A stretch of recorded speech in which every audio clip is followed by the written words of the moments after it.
miembros de las Fuerzas Armadas de México, generales, almirantes, jefes, capitanes, oficiales, tropa,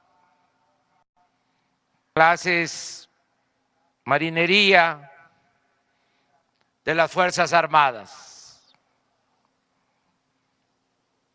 General Luis Crescencio Sandoval, secretario de la Defensa. Almirante José Rafael Ojeda Durán, secretario de Marina. Amigas, amigos todos, me da gusto que en este segundo día del nuevo gobierno estemos aquí con ustedes, quienes integran dos instituciones fundamentales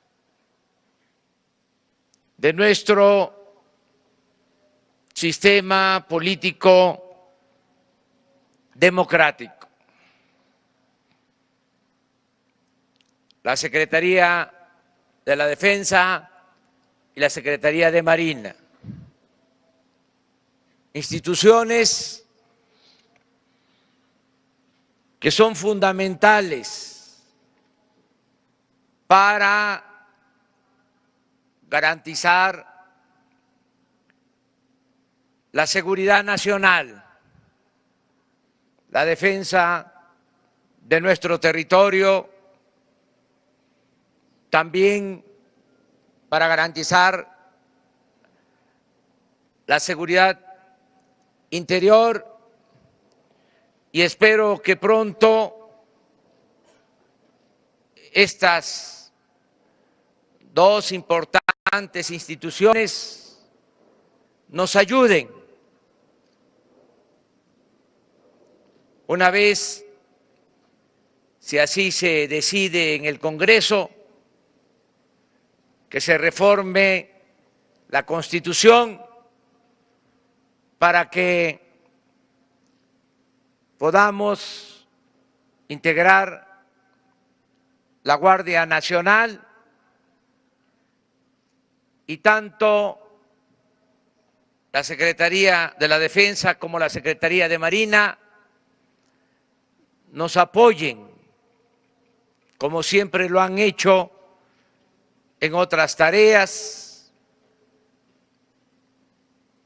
para garantizar en el país la paz y la tranquilidad, atendiendo también funciones de seguridad pública.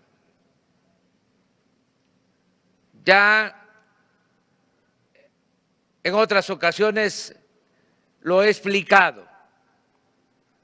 Ayer mismo, en el Congreso, en la ceremonia de toma de posesión, hablé de que son pocos los elementos que se tienen para atender el problema grave de la inseguridad que se padece en el país. Se creó hace 20 años la Policía Federal con el propósito de que las Fuerzas Armadas no intervinieran, como lo establece la Constitución, en tareas de seguridad pública. Pero no pudo consolidarse ese agrupamiento.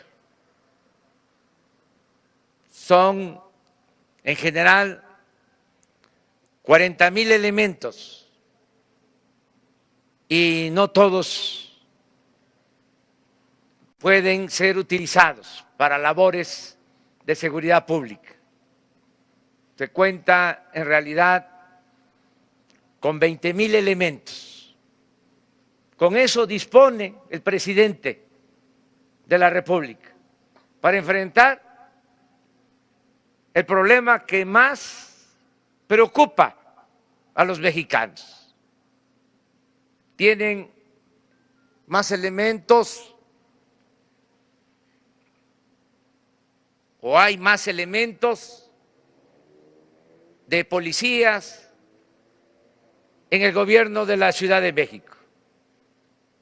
En las 4 corporaciones tienen más de 80,000 elementos. Esto no puede continuar así.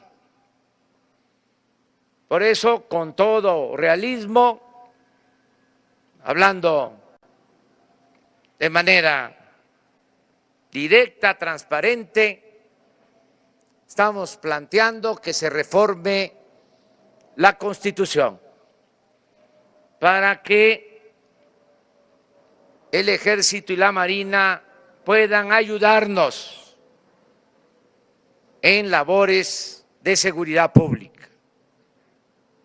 Unir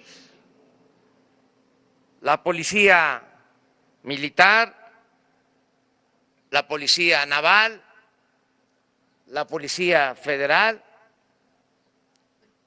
y conformar la Guardia Nacional. Si esto se permite, ya tendríamos de entrada más elementos. Tengo el informe que hay alrededor de 30,000 elementos de la policía militar y se puede contar de inmediato con 10,000 elementos más de la policía naval. Si a esto se suman los 20,000 elementos efectivos de la Policía Federal, ya tendríamos un cuerpo para atender el problema de la inseguridad de alrededor de 60,000 elementos. Y eso sería en el corto plazo, porque en una segunda etapa convocaríamos a que miembros del Ejército y de la Marina también se adhirieran a esta Guardia Nacional en las mismas condiciones laborales, respetando grados, disciplinas, ascensos, antigüedad, ingresos, como otra fuerza de la Secretaría de la Defensa. Y en una tercera etapa, ampliar la convocatoria a jóvenes, reclutar nuevos elementos para poder cubrir todo el territorio nacional con la creación de 266 coordinaciones ubicadas en las distintas regiones de México, para que se garantice la paz y la tranquilidad de los mexicanos. Esta es una reforma para el Estado mexicano, para las instituciones y para las Fuerzas Armadas, porque tenemos siempre que ajustarnos a los nuevos tiempos. la renovación es importante, indispensable. Hay cambios y nosotros tenemos que actuar en consecuencia.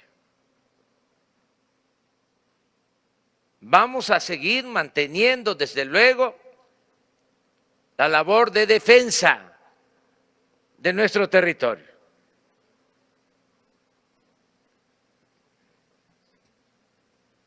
Pero ahora el pueblo de México necesita de sus Fuerzas Armadas para atender este problema grave de la inseguridad y de la violencia. Y hemos optado por este plan porque le tenemos confianza a las Fuerzas Armadas. Ya lo he dicho en otras ocasiones, lo repito ahora. El soldado, el marino, es pueblo uniformado. Hace unos días que estuve en una ceremonia parecida, hablé de que cuando revisé los expedientes de los generales en activo para decidir quién iba a ser el próximo secretario de la Defensa, me llamó la atención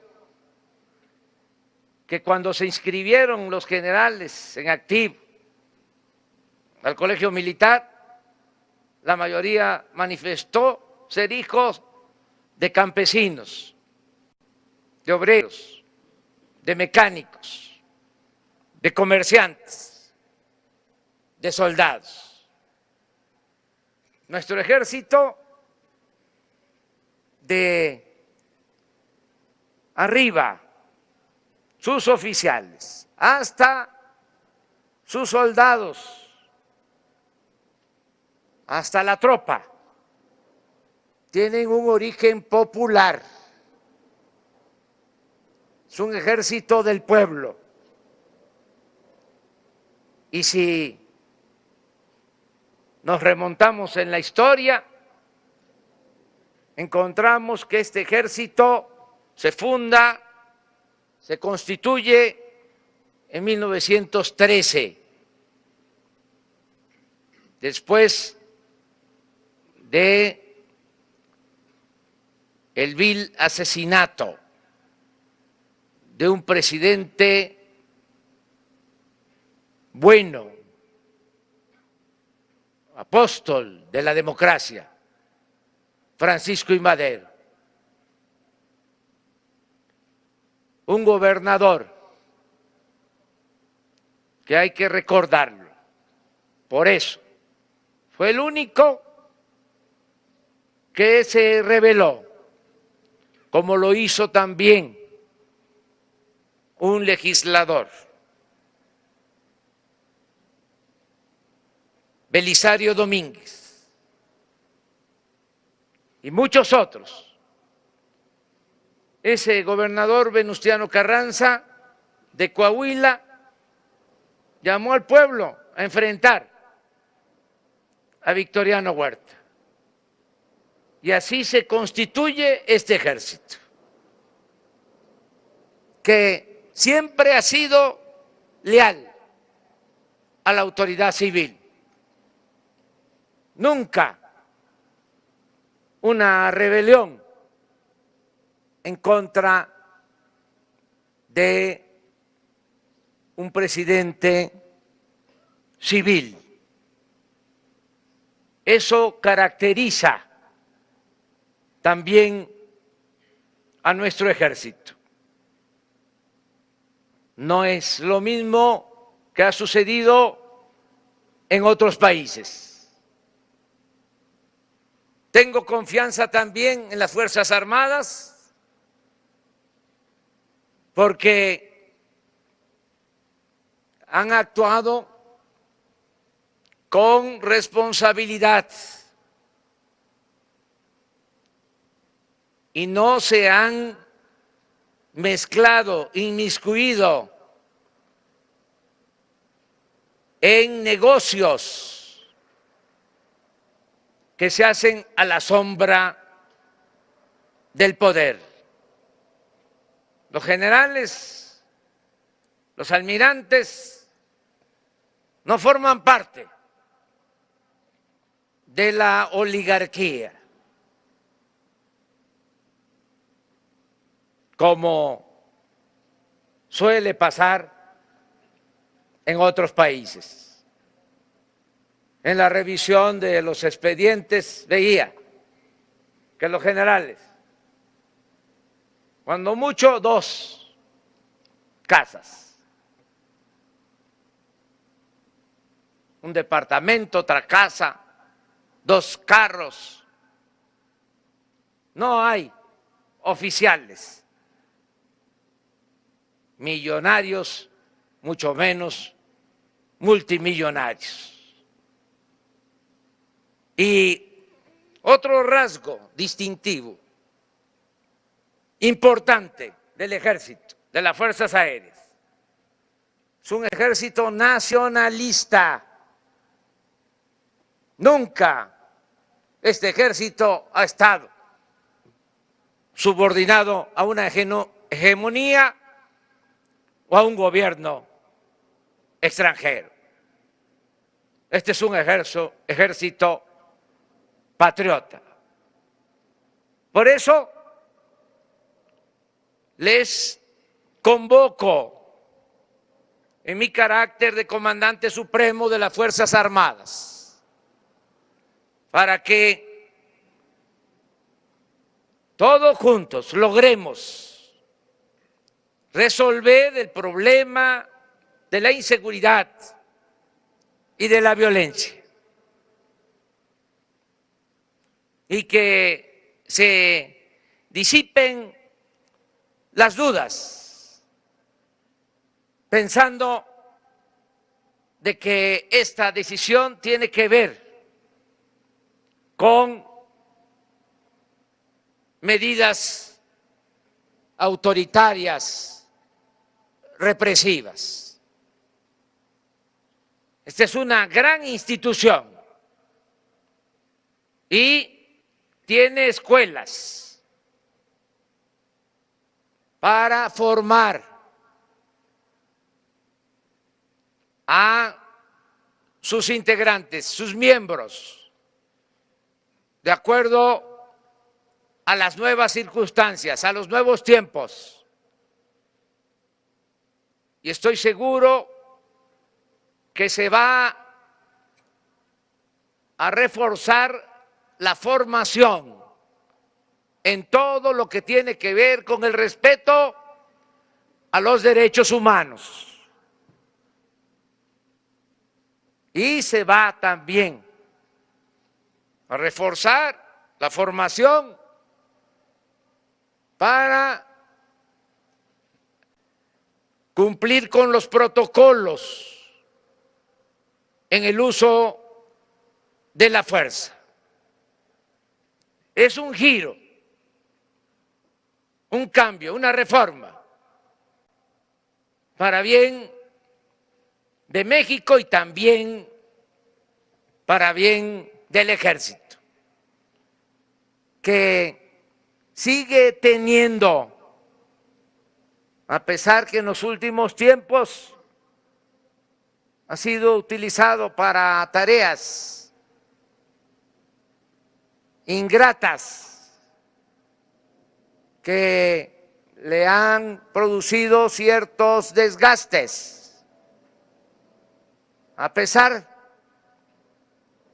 de todo eso, son las instituciones con más apoyo popular. Cuando se hacen encuestas y se le pregunta a la gente a qué instituciones les tienen confianza, salen en primer lugar la Secretaría de la Defensa, la Secretaría de Marina. Y se debe mucho, pienso yo, a las labores de auxilio que llevan a cabo las Fuerzas Armadas, que son los primeros en llegar cuando hay una inundación, cuando se padecen de temblores, de terremotos. Siempre ahí están los elementos, los soldados, los marinos, auxiliando a la población y muchos otros servicios que prestan las Fuerzas Armadas. Ahora, en esta nueva etapa se van a seguir consolidando las Fuerzas Armadas. Se va a fortalecer su grandeza porque van a ayudar en la tarea de la seguridad pública. Me da, la verdad, mucho gusto estar con ustedes, repito, en este segundo día del gobierno de la transformación, de la cuarta transformación. Y no me gusta solo decirlo, enunciarlo, así como si fuese el lema de campaña. Han habido, por eso lo explico, 3 transformaciones en la historia de nuestro país, de nuestro querido México. La primera fue la independencia,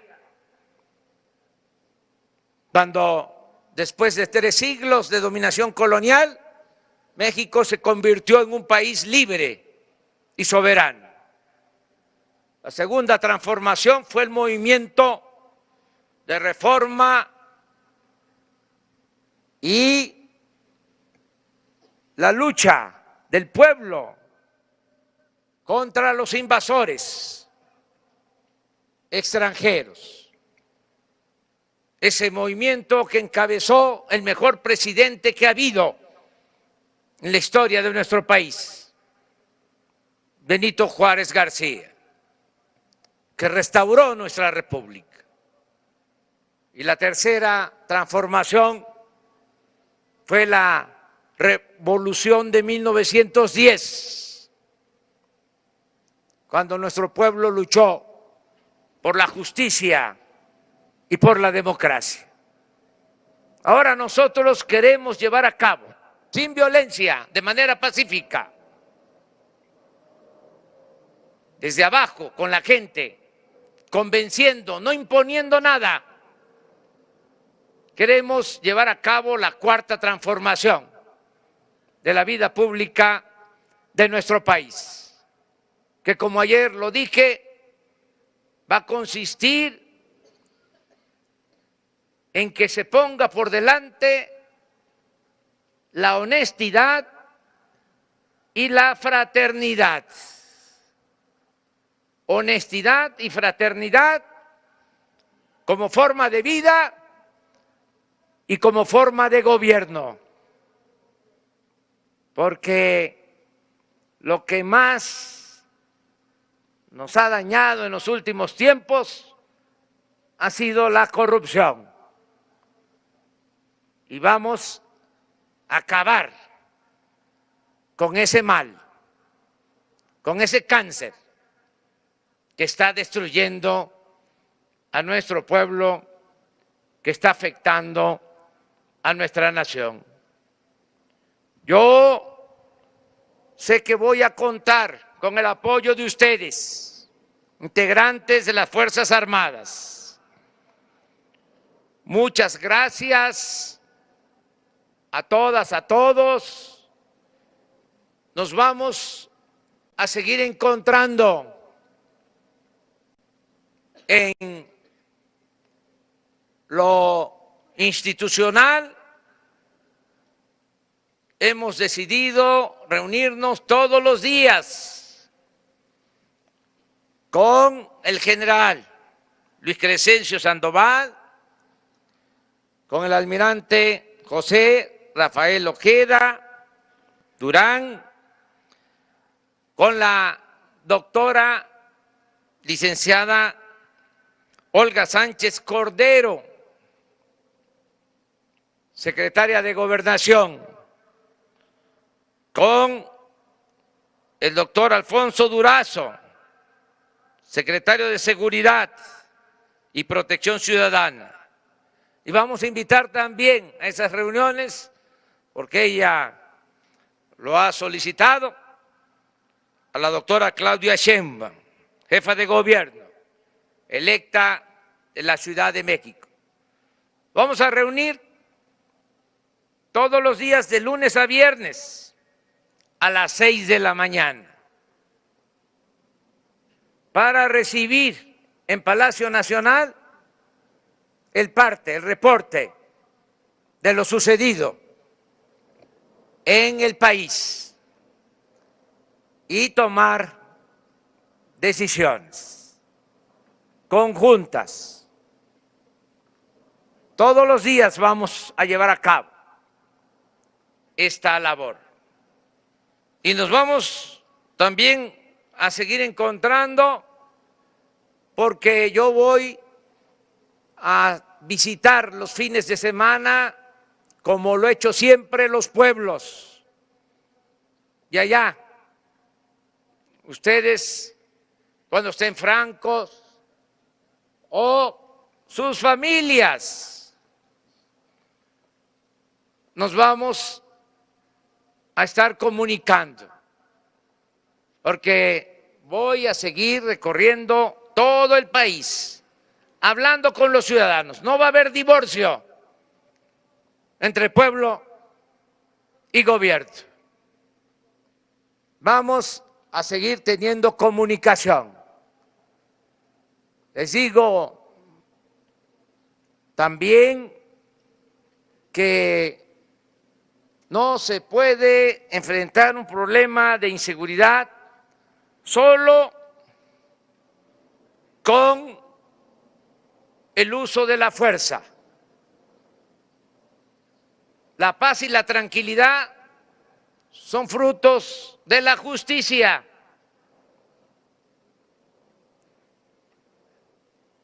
No nos va a costar mucho trabajo garantizar la tranquilidad, la paz, porque se va a atender al pueblo,